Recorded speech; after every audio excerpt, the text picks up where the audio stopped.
yaaddo qalbinu fannisu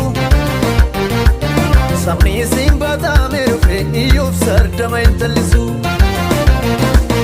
dhageenye dubbanna miti isa ijaan argine malee maqaa kennu bira jigee ni gaatitti nu jaale nutti argame nu dhokate yaaddo qalbinu fannisu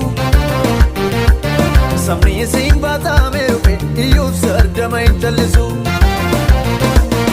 iya iya iya jaba iya iya iya jaba sabni singargaara meeqaadha takaba iya iya iya jaba iya iya iya jaba sabni singargaara meeqaadha takaba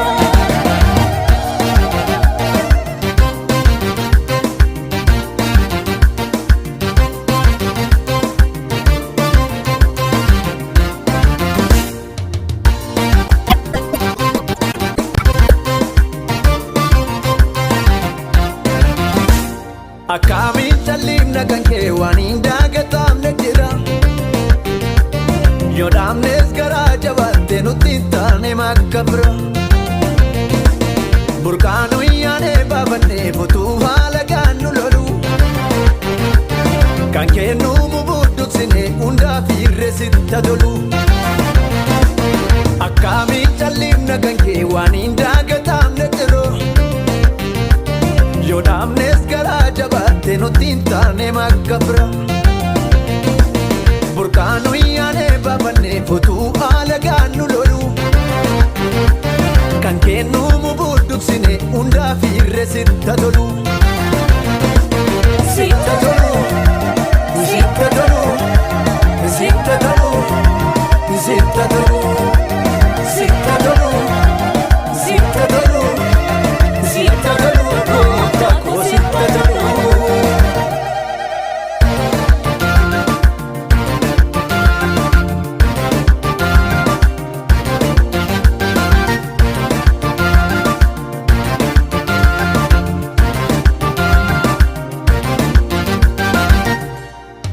Nokanne inni nuti gabaasine saafarannu amma keenya tilmaamanne